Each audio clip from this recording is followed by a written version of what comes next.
대통령 별의 순간 대운 찾는 법 186번째 챕터. 의협의 이해. 통상 의식이라는 막연한 수어가 사용되고 있는데 불교 심리학상 사심의식은 엄밀히 말하여 구별되어 쓰인다. 특히 불교에서도 구별하는 경우와 구별하지 않는 경우가 있으며 학파와 교학에서 약간의 구별을 설정하는 것도 있다. 의협이란 경우는 의와 사에서 약간의 구별을 설정하고 있다. 중현은 의협의 본질을 사로 한다. 이것은 순수한 심리학적인 정의이며 그 의미는 인간의 사유작용을 뜻한다. 그러나 단순한 사유작용은 의지라고 할 수 없다. 중현의 학파 이화의 설 중에서 이외의 설 중에서 사를 심려사, 결정사라 하여 사 그것과 의지를 동일시하는 구상도 있었다. 경향부 및 그 흐름을 조직한 대승유식파들이 그것이다. 그러나 불교 철학의 원류인 중현의 경우 이것과 다르다. 중현에 따르면 의협의 본질은 사라는 것은 원시 불교의 정신을 계승한 것이지만 사는 심리적인 작용에 불과하여 그대로 행동을 일으키는 의지는 아니라는 것이다. 행동을 일으키기 위해서는 다음과의 과정을 필요로 하고 있다. 먼저 사유작용, 사가 존재합니다. 그리고 신체 언어를 통하여 행동이 일어난다고 생각했다. 그러나 이러한 심리적인 과정의 분석을 별도로 하더라도 의란 일반적으로 일컬어지고 있는 마음 또는 의식이라고 생각하여도 큰 차는 없을 것이다. 업의 본질은 불교를 일관하게 흐르는 사상인 의지에 있는 것이지만 후세에 발달한 대승 불교처럼 의지를 중시한 나머지 신의의 구체적인 행동을 경시해서는 아니 된다. 중현이 신어업의 표현 신어표업을 사대에 의해 지어졌다고 말한 것도 의지와 더불어 신어라는 육체적인 행동을 중시하지 않으면 구체적인 생활체가 아니라는 것을 지적한 것에 불과하다. 결코 의지의 경시도 아니며 업의 유물적인 해석도 아니다. 육체와 정신의 조화적 통일이 생활체를 건전하게 이끈다고 하는 것은 종교에만 국한되지 않고 의학에서나 철학에서도 목적으로 삼는 것으로 기이한 가설은 아닌 것이다. 업론도 그것과 마찬가지로 신어의 삼자의 통일체에 의해 비로소 인간의 행위가 될 수 있다고 설하고 있다. 그뿐만 아니라 단순한 육체와 정신의 조화적인 통일이라 할지라도 그것은 개체로서의 생활체의 보존에 한정되고 있다. 개와 개의 세계, 즉 인륜적 세계와의 관계는 어떤가 하는 인륜 사회의 문제는 거기에서는 나오지 않는다. 그것을 원리화하는 것이 결의되어 있다. 이 난점에 답하는 것이 업론이다. 업론은 육체와 정신의 조화 통일을 이룸으로써 업이 성취되는 것만을 의미하지는 않는다. 개체적 생활체의 상호간의 구성이나 윤리적 사회의 의미를 부여한다. 즉 업의 선, 악의 윤리적인 판단을 가해서 인간에게 선업을 짓도록 논리적으로 가르치고 있다. 그 위에 선악의 판단은 현재에 한정하지 않고 과거 미래로 확대되어 가는 시간의 무한성과 개체를 초월하여 남에게 무한히 확대되어 가는 공간적인 무한성을 가르치고 있다.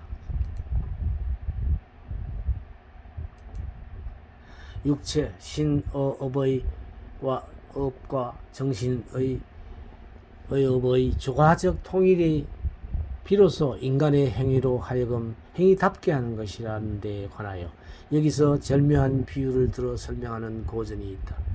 여래가 어떤 마을에 들어갔을 때 제자는 그것을 기뻐하며 복이 증대한다는 것을 들으려 하고 한다. 제자는 그것을 듣고 증상의 신심을 내기에 이른다. 여기서 제자에게 의업이 생기고 있다. 거기서 그는 다른 쪽을 향해 여러 열애를 예경하며 예찬한다. 업을 일으킨 것이다.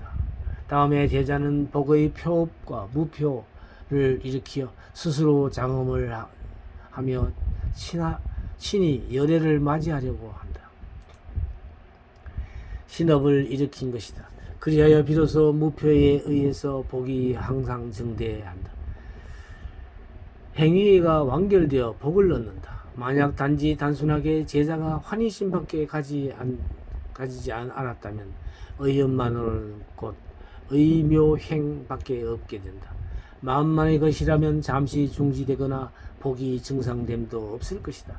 따라서 복이 증상될 행위의 성취를 위해서는 반드시 바로 신의 묘행이 있어야 한다고 평한다. 이렇게 행위의 구체성은 신의라는 삼자의 완결을 예상하는 것이다. 그러므로 타인을 시켜서 행위를 하더라도 완성된 행위라고 말할 수는 없다. 그것을 다음같이 적고 있다. 또 스스로 짓지 않고 단지 남을 시켜서 지을 때 만약 무표업이 없으면 업도를 느낄 수 없다. 남을 부리는 표는 그 업도를 포함하지 못함으로써 이 업은 아직 바르게 소작을 지을 수 없기 때문에 업, 즉 행위는 이렇게 의업이 우선 일어나고 거기에 의해서 육체적인 움직임인 신업이 일어난다. 어느 쪽도 뺄 수는 없다. 이미 밝혔듯이 이런 구상은 의업을 중요시하는 불타의 본의에 들어가질 뿐 아니라 상술한 바와 같이 신의를 객관적인 것으로서 사대로 구성된 무표업으로 분석하였다. 이것은 행위의 객관성, 구체성을 밝히려 한 것에 지나지 않는 것이다. 업과 윤리, 마음속의 생각이 진실하기만 하면 반드시 신체를 통하여 밖으로 나타나게 된다는 것이다. 불교의 행동주의라 말해도 좋을 것이다. 이 행동주의적인 업의 진의가 후세가 되면 의업만의 중요시로 변화하여 간 경향이 나타났다. 선과 악의 행위에 관계하지 않고 자신의 마음만을 다스리기만 하면 된다든가, 혹은 이것도 과거세의 업인 까닭에 방법이 없다고 생각하고 외향적인 행동을 삼가한다든가, 내향적으로 된다든가, 환경에 순응할 뿐 환경을 바꾸려는 적극적인 행위를 기피하거나 고고함을 자처하거나 수동적인 태도로 되어간다. 이러한 소극적인 태도에 빠지는 근본적인 이유는 신업, 업이라는 객관성의 경시에 있으며 의업만을 중시한 데에 있다고 생각한다. 그러나 참된 업론은 행동주의에 있었다. 특히 고대 사회에서는 사회의 의식이 낮아 불교의 업론도 또한 사회의 연결보다도 생활체로서의 개체 위에서 전개되었던 것이다. 하지만 시대를 거침에 따라서 개체에서 타인이라는 것에로의 눈이 열려 있었던 것이다. 그것은 종교적인 교단 내의 규제에 도움이 되었다. 가령 승단을 구성하는 규제로서 유의, 불유의가 제정되었다. 승려로서의 규제에 따르는 것을 비유하면 거기에 선한 유의의 업이 성립되면 업의 여세가 남고, 그 반대인 불유의의 업이 되면 악한 여세, 무표가 남는다고 생각되었다. 승단은 초월하여 일반 서민 신자들 사이에서도 업의 윤리성이 보급되기 시작했다. 그 윤리적인 규범으로서 10가지가 가르쳐졌다. 그것을 십선업도라고 부른다. 즉 살생, 투도, 사음, 양설, 망어, 악구, 기여, 탐욕, 진해, 사견을 십불선업도라고 칭하고 이것을 떠난 것을 십선업도라고 일컫는다. 이러한 10항목은 불교 승단에만 국한되지 않고 서민들 사이에서도 지켜야 하는 사회 윤리이다. 게다가 이러한 10항목은 단순한 부덕목의 나열이 아니라 업론의 개체적, 주체적인 분석에서 스스로 전개해온 사회 윤리라는 점에서 업론의 사회성을 찾아볼 수 있을 것이다.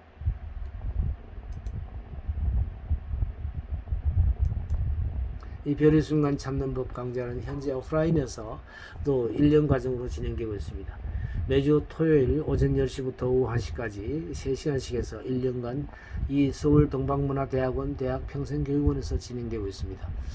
이곳은 성북구 성북로 28길 60번지에 자리하고 있으며 등록 기간은 1학기는 3, 4월에, 2학기는 8, 9월에 등록 신청을 받습니다.